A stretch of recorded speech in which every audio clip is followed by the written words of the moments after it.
Welcome to Business Influencers. Hope everyone is having a great week. Again, we want to thank you listeners that are new to Business Influencers. You found us here on TALRadio.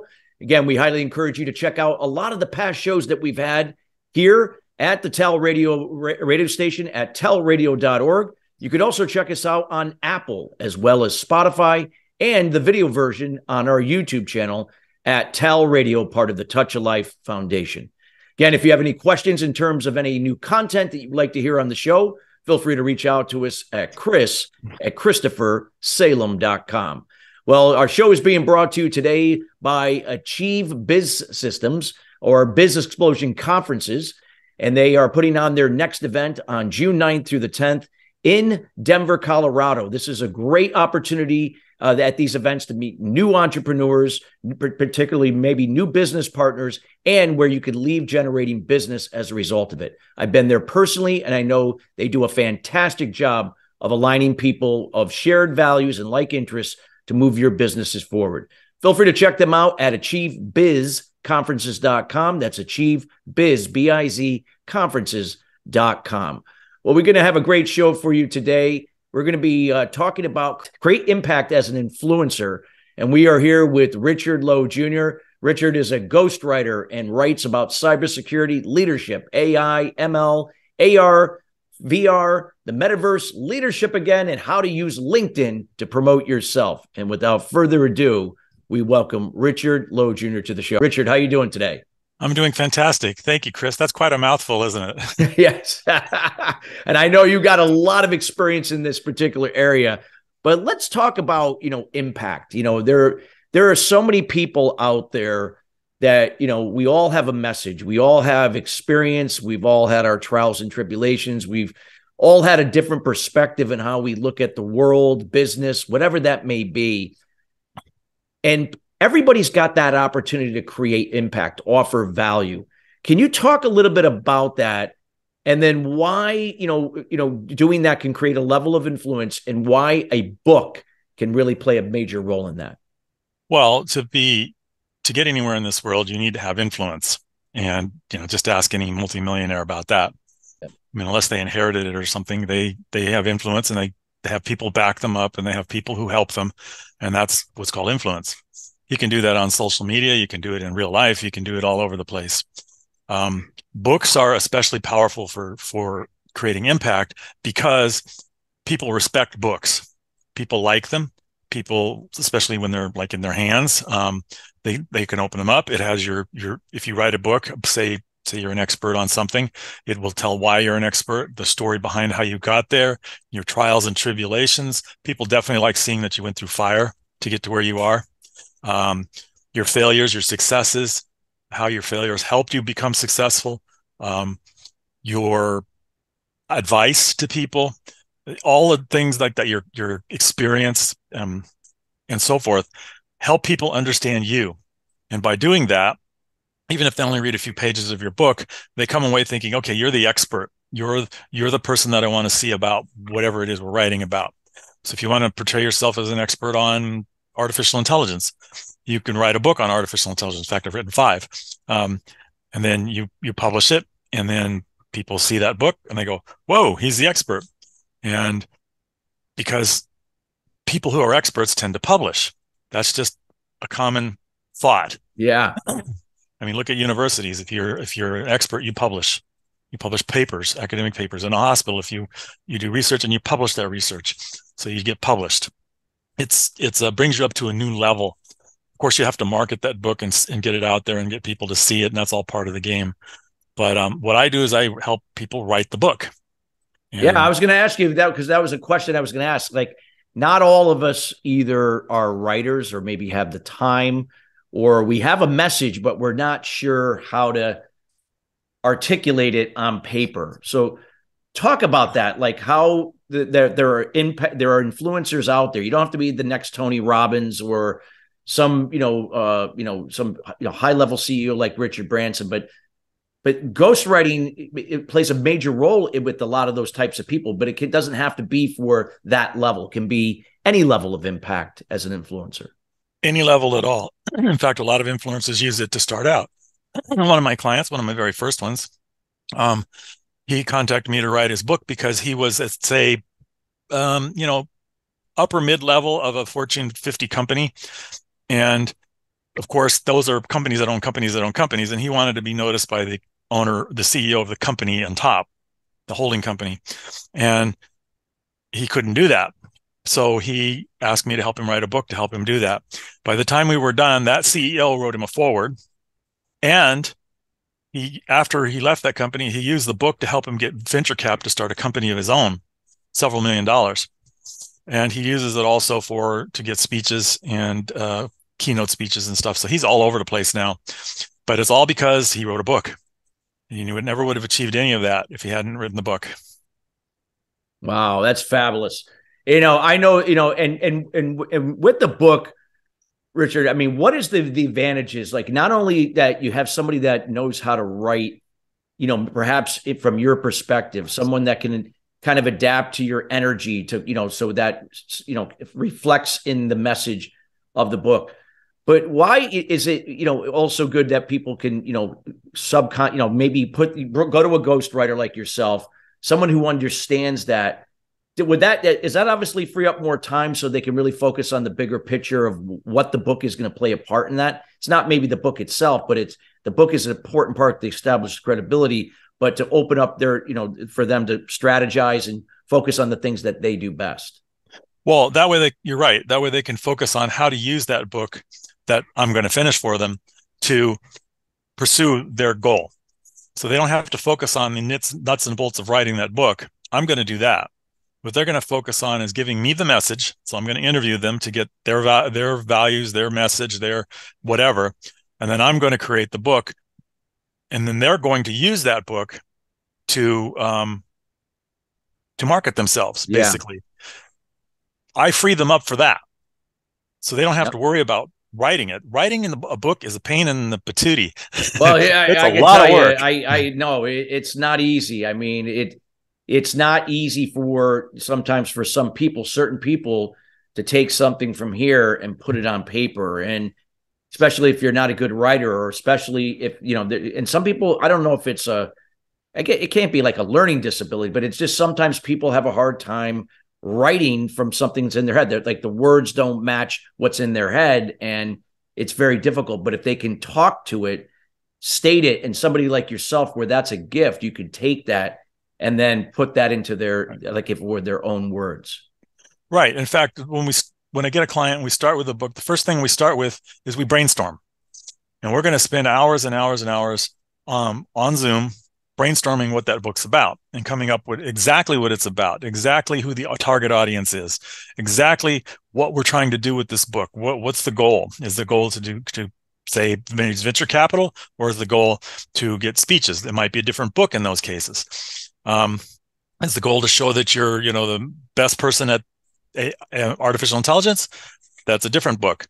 Or is the goal to talk to techies? That's a whole different book. And we'll spend some time brainstorming that, and then we'll work on each chapter and brainstorm each chapter as we go. So a lot of what I provide is that brainstorming. I've got a background in tech. I've got a background in leadership. I was a VP for 2 different companies. I was a technical leader at Trader Joe's, and I have a lot of experience. Also, I've written 48 books. Wow. On all kinds of subjects, everything from children's books on artificial intelligence to fully adult books on metaverse and artificial reality augmented reality, Internet of Things, and so forth, to franchise books that people write to give out to their patients or their customers. Yeah. So I've written a lot of everything. So I've got a lot of experience and a lot of knowledge. You were talking about the process a little bit. And I think like if we go into that, maybe it could help people out. It starts off with like a discovery call where you're going to sit down and you're going to go through a set of questions to kind of get to what is the foundation of the book? What is the purpose of the book? What are the anticipated outcomes or takeaways that people will get as a result of reading this book? And this gives them a reason why to buy the book. Can you share some more insight to the process? Well, that's basically what we do we start that process on the first call. So that's a free introductory call, usually 30 minutes. I go through my process, kind of what we're talking about here, and how that works. And then we go through what they want from the book, what it's about, who the audience is, and so forth. And I'm getting a feel for whether we can work together, because one of my rules is we have to work together well. Yeah. I don't hook up with clients who aren't going to work well. And I'm sure those clients don't want to hook up with me. So it works out really well. So we're feeling out the relationship, and I'm very clear up front about that we need to work well together. That doesn't mean we're not going to have heated discussions about the contents of a chapter, but it's heated discussions about the chapter. It's not emotional stuff. We're not attacking each other or anything like that. So the idea is writing a book is a long-term relationship with the ghostwriter, if you're using a ghostwriter. And down that first call, I'm feeling that out. And so is the client, obviously. Can I work with this person? Am I just throwing my money away? I mean, he doesn't know me from Adam usually. And then we move on to, once that call is done, we work out the agreement. And then we move on to the first few calls, which are getting into the nitty gritty about what that book's about. So we're going to do several calls over Zoom, most likely, and talk about, what's the outline? What's each chapter about? Who are we talking to in detail? And sometimes nauseating details. I mean, we want to get down to that because you can't sell to everybody.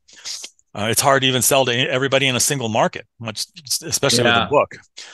So we're going to do that. Do we want the book to be a fictionalized version of something? I wrote a book that was a journey of somebody creating a new management process. That was one technique. Or do we want it to be an interview style, or do we want it to be just a normal narrative style? Are we going to use external quotes? Are we going to interview people? Some of my books, I'll interview 15 people outside to get more stuff for the book. And I'll do research, how much research is there involved, all this kind of stuff. And we work together on it. My style tends to be very collaborative. It's what sets me apart from a lot of ghostwriters. A lot of ghostwriters, they want to get those interviews over quick because they want to get down to the writing. The writers. What I want to do is, when I was a software person, one thing I learned is the 80-20 rule. You want to have 80% design and 20% coding. And it's the same. It's not quite that ratio with ghostwriting, but you want to have a lot of work up front to make sure you've got the right book coming out the back. Because once the book is written, it's harder to change. And we want it to be written right. So we write it as we go. That's the process. So we'll write chapter 1 together. We'll do this brainstorming session. Then I'll write it, send it back to you. You'll review it, and then we'll go over it. I didn't like this part. I didn't like that part, especially on chapter 1. There's going to be a lot of I didn't likes. and then we redo it. I redo it, and then we try it again. Sometimes we may even go through them line by line together, depending on the style of the client. Sometimes it'll be, this is fine. Until we get that chapter to be right. And by right, I mean with the client's voice, with what they want from it, with their needs and desires taken care of. Are we telling the right thing to the audience? What does the audience get out of this? Do we meet that? And so forth. It's not just, is it well written? Does it achieve the goal of that chapter? And does that chapter achieve the goal within the book? Got it.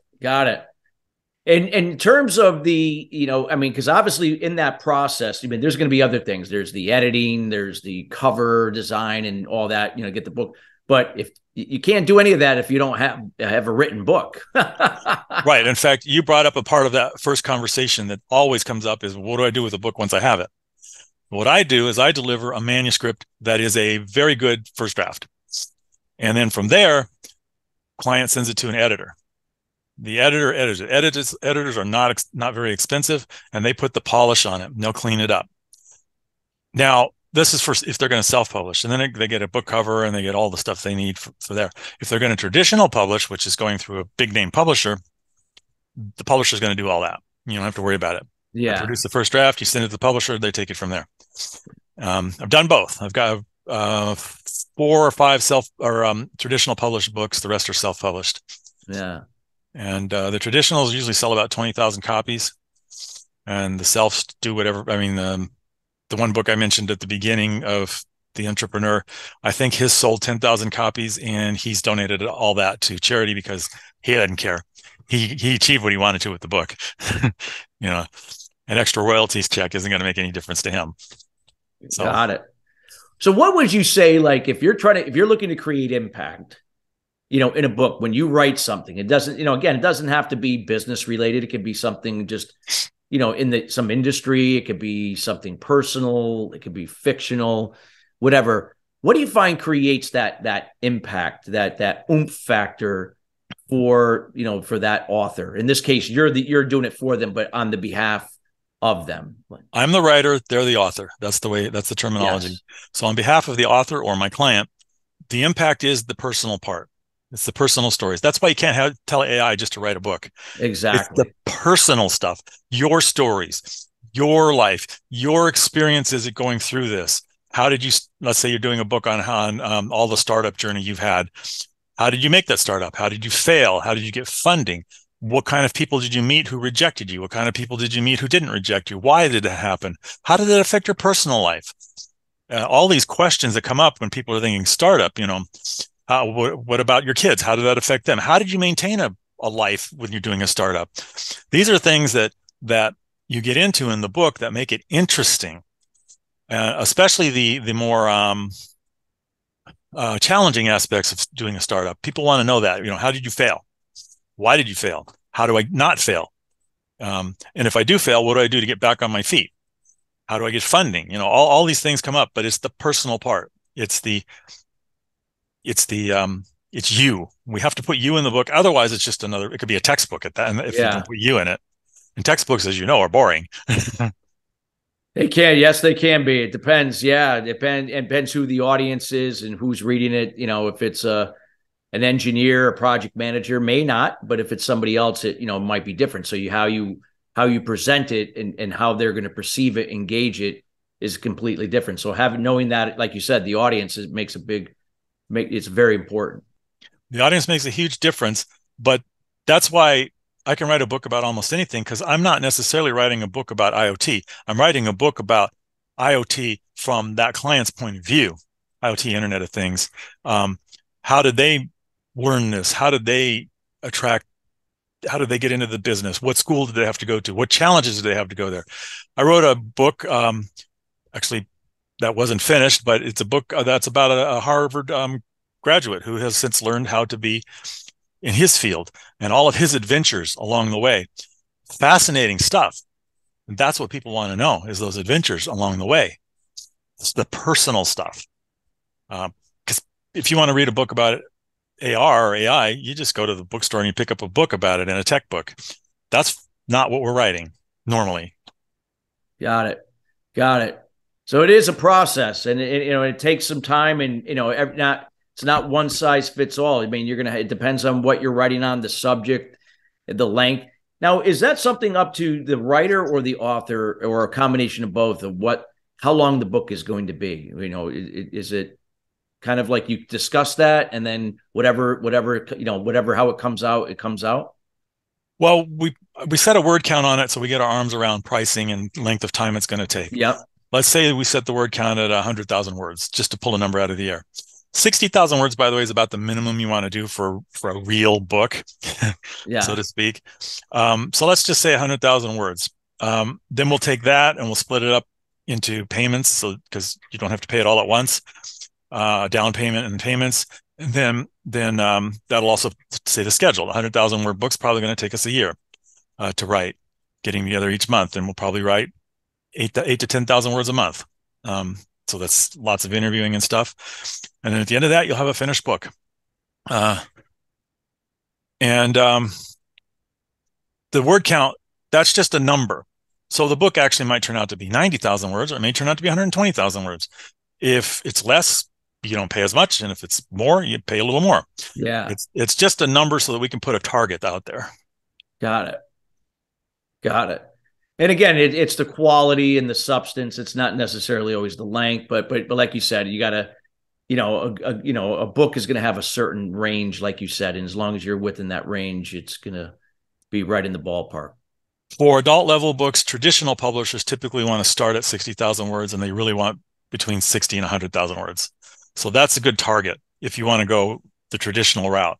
The traditional route is a little different than the self-publishing route. Traditional, you have to go through an agent or you have to know somebody. All of my authors who've gone traditional knew somebody at the publishing company who they had an in. An agent can help you get that in. You usually have to do a book proposal. It means you want to have a good portion of the manuscript done, and then you do a proposal to the publisher. And then the publisher, if he accepts it, will take your book, go through the editing process, the cover, and all that kind of stuff. And typically that cycle can take 6 months to a year to get your book published. Self-publishing, which is better for people who are trying to establish like credibility for speaking engagements and marketing and so forth, you can publish it tomorrow.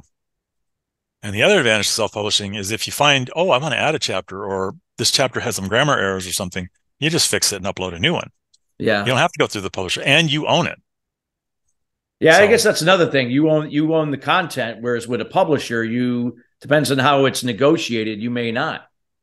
You will have a certain amount the publisher will have a certain number of rights to that depending on their contract. And those rights could be they own it all the way to they own it for a certain amount of time. Who owns the movie rights? All these things come up if there's a movie going to be made from it. Who owns the audiobook rights? Et cetera, et cetera. You always want to do an audiobook, by the way, always when your book's done. I think now in today's world with people on the go, I think it's just it's mandatory in a way. I know I have an Audible, my book on Audible, because you're going to get that audience. They just want to listen to it in the car. They don't have time to sit down and read. Yeah, and it's really not very expensive to hire a speaker to do it. They'll charge you a few $100 for a spoken hour. So if you got a 8-hour book to read, it's going to cost you a couple grand to get somebody to speak it, maybe 3,000, big deal. If we're talking, that's money, but it's not way up there. Yeah. Yeah. You want an audio book because that gives you an additional channel to get to people. And people like audiobooks. In fact, my audiobook sales typically are the same as my Kindle book sales.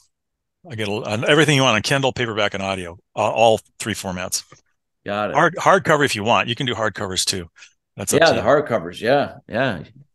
Wow, that's fabulous. And in terms of a book lasts forever, and it's something that's always there with when you're long gone, and it's not just creating impact in the moment, but the ability to create impact at any phase, even if the book's been around for a while. Not to say that it's going to be in the forefront like it was, but it's still there that people can embrace it and read it and get something from it.